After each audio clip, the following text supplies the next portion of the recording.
Everyone, class 12th organic chemistry का second chapter alcohol, phenol and ether को ही continue करेंगे।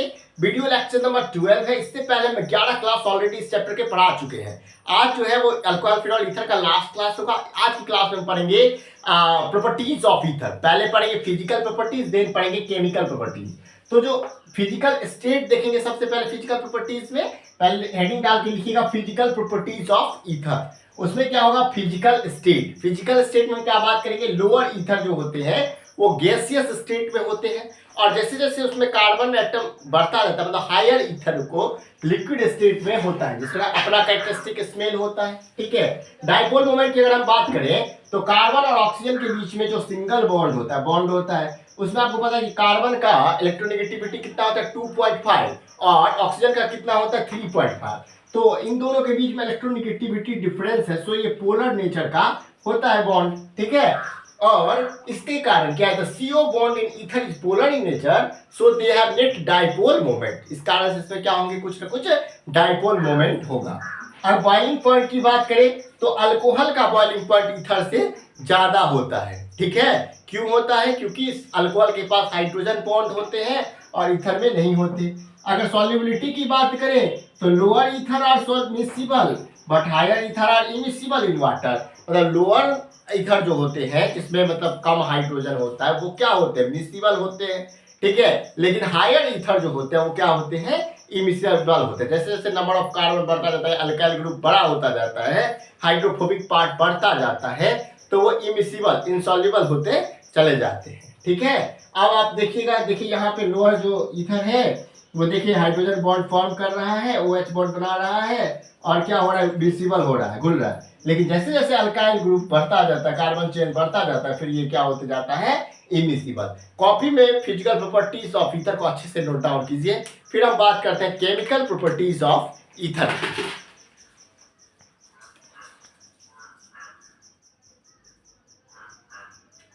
प्रॉपर्टीज ऑफ ईथर, इसमें क्या होगा, तो सबसे पहले एक बार हम फ्लो चार्ट दिखा देते हैं। सबसे पहले जो हम लोगों को पढ़ना है वो पढ़ना है क्लीवेज ऑफ CO बॉन्ड। यानी कि जब आपको पता होगा कि यहां से क्या होता है, CH3 होता है, ठीक है, ऑक्सीजन, और फिर देखिए CH3।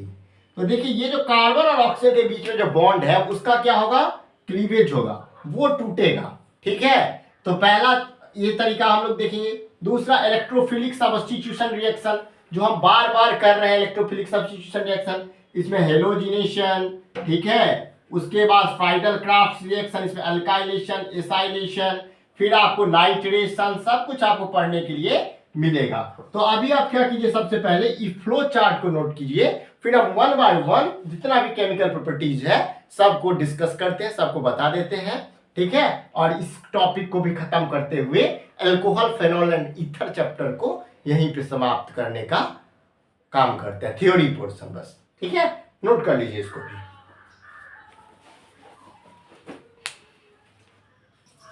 अब बात करते हैं हम लोग cleavage of CO bond in ether. तो जितने भी फंक्शनल ग्रुप हैं उसमें सबसे लिस्ट रिएक्टिव कौन सा होता है, ईथर। फिर भी हम इसको क्या करवाते हैं, क्लीवेज करवाते हैं CO बॉन्ड इसका। जैसे हम लोग को आपको पता होगा कि कैसे होता है, CH3O CH3, तो यहाँ पे इस CH3 के बॉन्ड क्लीवेज होगा, लेकिन ड्रास्टिक कंडीशन पर जब हम लोग हाइड्रोजन हैलाइड एक्सेस डालते हैं और 373 केल्विन टेम्परेचर तक, उस कंडीशन में ये होता है। तो देखिए क्या होगा, तो ये बॉन्ड क्लीवेज होगा। आपको पता है ये जैसे क्लीवेज होगा तो माइनस साइन पूरा, क्योंकि कार्बन से ज्यादा इलेक्ट्रोनेगेटिव कौन होता है, ऑक्सीजन, तो इसका पूरा इलेक्ट्रॉन किस पे चला जाएगा, इस पर। ठीक है, ऑक्सीजन पर। और X में H पॉजिटिव है, X और I निगेटिव है, क्योंकि इसका इलेक्ट्रॉन कौन खींचेगा, हेलोजन का ज्यादा इलेक्ट्रोनेगेटिव होता है हाइड्रोजन से, इस पे आ जाएगा निगेटिव चार्ज, इस पे आ जाएगा पॉजिटिव चार्ज। तो ये क्या करेगा, तो ये हाइड्रोजन को अपने साथ जोड़ लेगा, तो ROH बन जाएगा अल्कोहल। और फिर ये X जो है वो R के साथ, इस R के साथ, चूंकि ये R as a living group निकलेगा तो RX बन जाएगा। ठीक है। और जब यहाँ पे क्या है, एक्सेस HX है, तो ये ROH और RX का भी रिएक्शन हो जाएगा, और ये क्या हो जाएगा, RX और H2O। तो इस कंडीशन में दो मोल्स हमको क्या मिल जाते हैं, अल्काइल हैलाइड मिल जाते हैं, और एक अल्कोहल और वाटर निकल जाता है।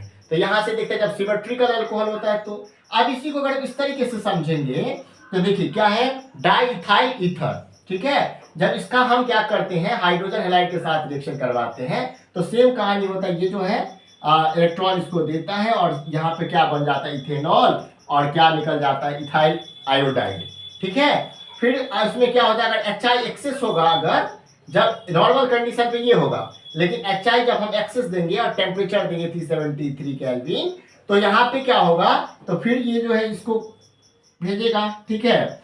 और एक बार तो ये प्रोडक्ट बनाएगा CH3CH2OH और CH3I, ठीक है। और फिर से दूसरे बार करेंगे तो यहाँ पे दो बार क्या आ जाएगा, 2 मोल अल्काइल हैलाइड यानी कि इथाइल आयोडाइड और वाटर निकल जाएगा, ठीक है। ये रिएक्शन 2 बार होगा, सेपरेट सेपरेट देख लिए कैसे होता है। तो 2 बार, लेकिन क्या मिल जाएगा, सिमेट्रिकल जब इथर रहेगा तो 2 मॉलिक्यूल्स क्या में 2 मोल्स क्या मिल जाएगा, हमें अल्काइल हैलाइड मिल जाते हैं, ठीक है। ये बात समझ में आ गया।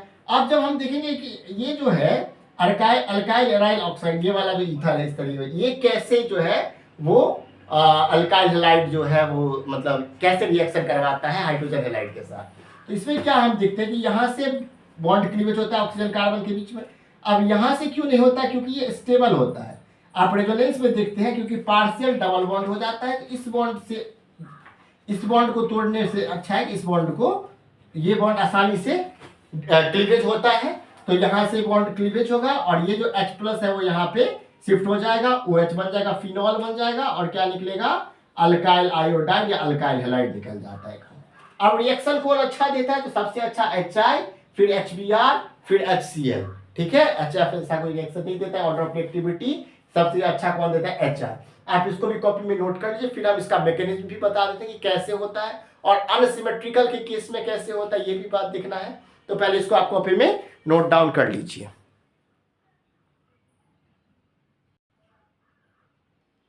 अब बात करते हैं हम लोग मैकेनिज्म ऑफ दिस रिएक्शन। इस रिएक्शन का मैकेनिज्म देखते हैं कि कैसा है, क्या है, नहीं है।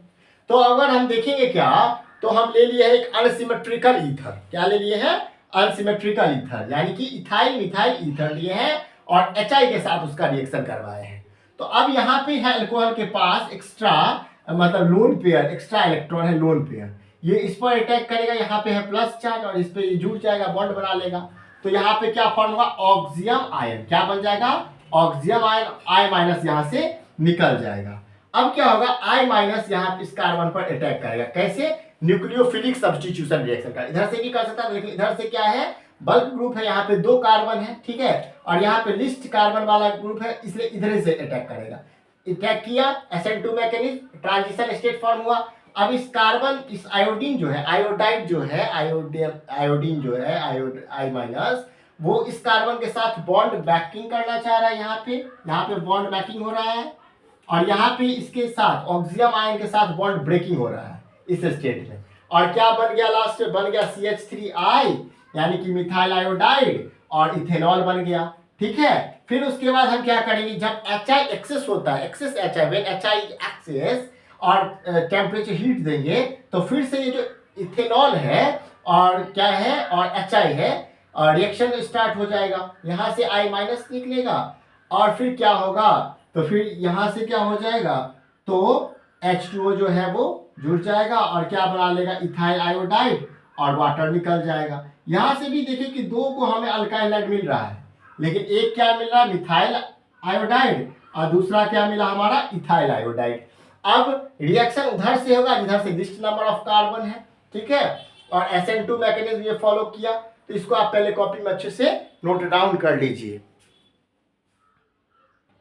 अब अगर देखें टर्सरी वाला देखते हैं अगर हम लोग, तो इसमें क्या होगा, तो अगर इसका रिएक्शन HI से करते हैं तो क्या ये भी SN2 मैकेनिज्म ही फॉलो करेगा, नहीं, ऐसा नहीं है। तो ये क्या करेगा, SN1 मैकेनिज्म फॉलो करेगा, यहाँ से CH3 और OH मिथेनॉल यहाँ से निकल जाएगा, ठीक है। और टर्सरी कार्बन कैटायन बहुत ज़्यादा स्टेबल होता है, फिर इसका फिर I- इस पर अटैक करके टर्सरी अल्काइल हैलाइड यानी कि बना लेगा।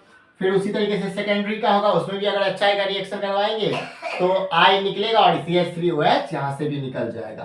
तो आप इसको पहले कॉपी में नोट कर लीजिए। तो पूरा यहाँ पे क्या हो गया, पहला जो था केमिकल प्रॉपर्टीज यानी कि cleavage of CO bond in ether, ये कंप्लीट हुआ। अब हम लोग बात करेंगे इलेक्ट्रोफिलिक सब्स्टिट्यूशन रिएक्शन को लेकर। तो पहले आप इसको भी नोट डाउन कर लीजिए। अब देखते हैं इलेक्ट्रोफिलिक सब्स्टिट्यूशन रिएक्शन। देखिए इलेक्ट्रोफिलिक सब्स्टिट्यूशन रिएक्शन में क्या है, हम लोग बार बार रेजोनेंस देख रहे हैं। तो देखिए क्या होता है, सबसे पहले आपको पता होगा कि रेजोनेंस शो करता है। तो देखिए क्या होता है, सबसे पहले यहाँ जो है ये वाला जो आप समझ रहे हैं कि ये क्या है, बेंजीन रिंग है। इस पर क्या है, अल्कोक्साइड ग्रुप जुड़ा हुआ है, OR जुड़ा हुआ है, ठीक है।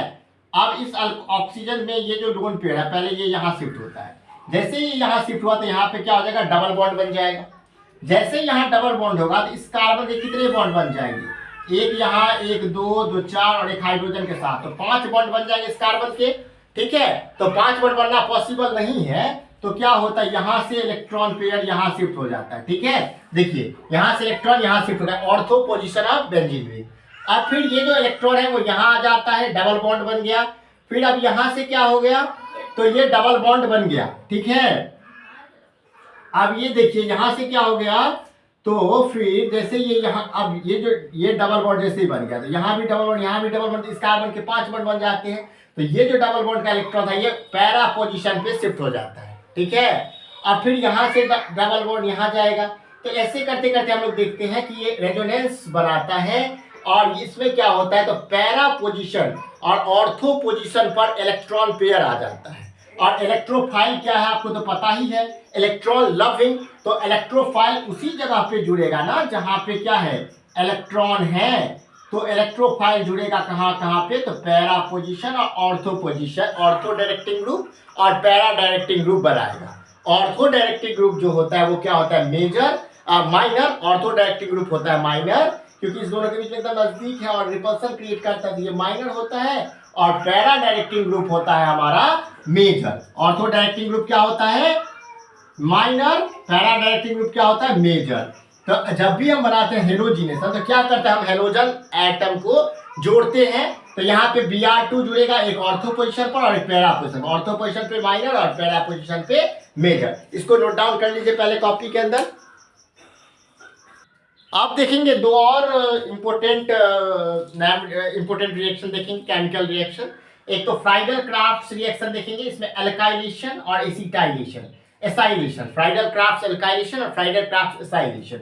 तो सबसे पहले लेंगे हम लोग मिथाइल फिनाइल ईथर को लेंगे, और फिर उसमें क्या करेंगे हम लोग, तो एल्काइलेशन करेंगे, ठीक है। तो मिथाइल क्लोराइड और एनहाइड्रस AlCl3 के प्रेजेंस में डालेंगे, तो ऑर्थो पोजीशन पे और मेटा पोजीशन पे क्या जुड़ेगा, CH3 ग्रुप जुड़ेगा, ठीक है। मेटा ऑर्थो पोजीशन पे और पैरा पोजीशन पर क्या जुड़ेगा, CH3 ग्रुप जुड़ेगा। मेटा पे तो जुड़ेगा ही नहीं।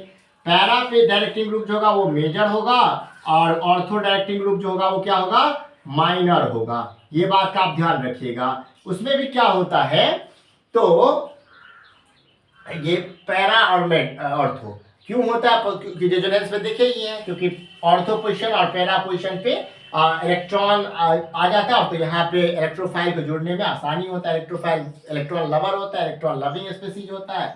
तो यहाँ पे क्या होता है, जब भी हम एसाइलेशन करेंगे तो यहाँ पे क्या होगा, तो और एक ऑर्थो पे जुड़ जाएगा COCH3, और एक कहाँ पे जुड़ जाएगा, पैरा पोजीशन ऑफ यहाँ पे, ठीक है। उसी तरीके से नाइट्रेशन होता है। नाइट्रेशन में क्या करेंगे, नाइट्रेटिंग मिक्सचर के साथ जैसे रिएक्शन करवाते हैं तो ऑर्थो डायरेक्टिंग ग्रुप और पैरा डायरेक्टिंग ग्रुप बन जाता है। ऑर्थो वाला माइनर होता है, पैरा वाला क्या हो जाता है, मेजर प्रोडक्ट हो जाता है, ठीक है। अब नाइट्रेटिंग मिक्सचर क्या है, तो कॉन्सेंट्रेटेड सल्फ्यूरिक एसिड और नाइट्रिक एसिड का मिक्सचर है। Concentrated sulphuric concentrated nitric acid का जैसे रिएक्शन करवाते हैं, NO2 ग्रुप ज्वाइन हो जाता है ऑर्थो पोजीशन और पैरा पोजीशन पर, ठीक है। तो आज की क्लास में हम लोग देखें physical and chemical properties of ether, ठीक है।